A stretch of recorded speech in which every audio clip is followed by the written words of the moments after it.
Hi. In this video, I would like to present to you the history and mythology of Al-Aqsa Mosque in Jerusalem, because it is used heavily in order to justify the superficial staging of anti-Israel violent riots in Jerusalem and elsewhere. The Al-Aqsa Mosque is close to the Dome of the Rock, both located on the Temple Mount in Jerusalem. The Temple Mount gained its name in biblical time due to being the location of the biblical Judaic temple. The Dome of the Rock, which has the gold dome that dominates the skyline, is just a highly decorated Muslim monument of Muslim mythological events that historically did not take place there. In spite of the beautiful architecture and decoration, the Dome of the Rock is neither the Al-Aqsa Mosque nor a historical significant site, as anti-Israeli advocates want you to believe. The Al-Aqsa Mosque in Jerusalem was built at the turn of the 8th century of the Common Era on top of the ruins of the Judaic temple that first stood there in the 10th century before the Common Era. The Judaic temple was the most sacred place for the Judaic people until it was destroyed by the Romans in the 1st century of the Common Era.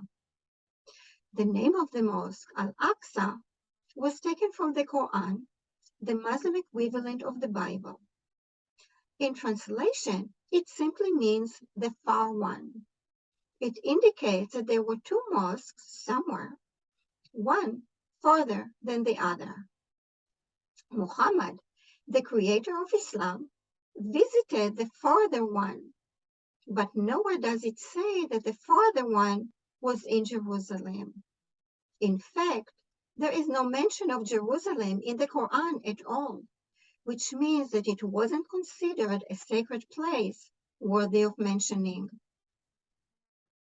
The Quran is also silent on the mythological events of Muhammad meeting the angel Gabriel or ascending to heaven, allegedly from the Temple Mount.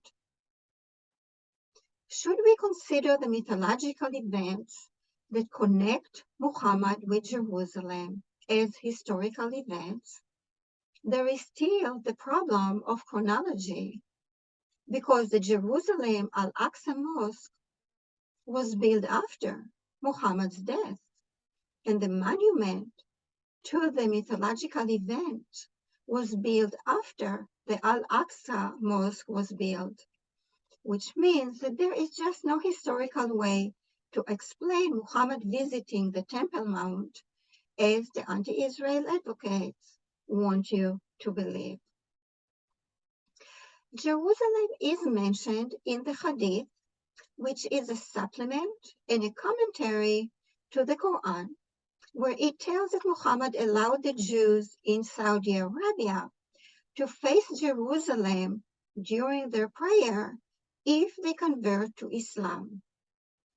But the Jews rejected Islam, Muhammad slaughtered them, and that was the end of his interest in Jerusalem. The Hadith also talks about Muhammad's occasional journeys to Taif, south of Mecca. The journey took 2 days, and he spent the night on his journey in the mosque that was the farther one. The farther one was the one relevant to the journey described in the Hadith, not the Jerusalem one. The connection between the Quran verse and Jerusalem is only semantic, and the mythological events that connected the Temple Mount to Islam were merely created in order to give it legitimacy. The mythological events played the same role as the Christian relics that provided religious legitimacy to many churches, except that the Al-Aqsa Mosque is the only mosque that ever needed to be superficially legitimized, when legitimization is not a common practice in Islam. The location of Al-Aqsa Mosque became significant, not because it relates to any Muslim historical events, as the anti-Israel advocates want you to believe. Its significance is derived from the common Muslim practice of building mosques on top of other religious temples.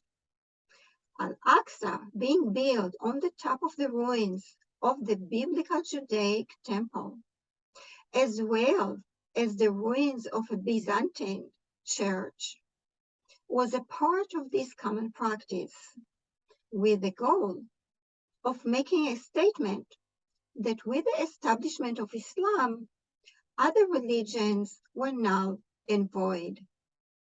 Replacing temples with mosques represented the replacement of the religions with Islam. What is now the anti-Israel advocates call the Al-Aqsa compound, instead of the Temple Mount, wouldn't have been made into a sacred site of the highest kind if not for the Judaic sacred site underneath it that was brought back to life in the 20th century. By the 20th century, almost all Muslim countries expelled their Jews by hundreds of thousands, and some of those Jews settled in Jerusalem, where they outnumbered the Muslim population. Furthermore, they started digging into the ground of the historic Judaic temple, which the local Muslims used as a city dump. The irony is that if not for the Jews being expelled from Muslim countries and then outnumbering the Muslim population in Jerusalem, and on top of it digging up what's left from the biblical Judaic temple, the Aqsa Mosque, and now the whole compound called Al-Aqsa, might have never been elevated to its current Holy of Holies status. What we can learn from the Al-Aqsa lie is that it's impossible to separate Islam from the jihad goal of expanding Islam at the expense of other religions by any means and at any cost. It is also important to understand that the anti-Israel violent riots staged frequently in the grounds of the Temple Mounts are not independent riots, but integral part of the greater jihad holy war. The greater jihad ideology is the motivation that fuels the Temple Mount riots. In 1994, as a result of the Oslo Accord, Israel agreed to let the Palestinian Authority guard the grounds of the Temple Mount from violent riots. What the Israeli politicians did not take into account was that they made a deal with the fox that guards the chicken coop. The Palestinian Authority opened a Pandora box of an entire garden variety of terrorist, jihadist, and extremist groups from several Muslim countries in the Middle East and North Africa. Instead of guarding the Temple Mount grounds from the staged riots, the guards are now the ones staging them. The staging always follows with news reporting that includes a scripted list of anti-Israel talking points, which are in actuality a list of lies.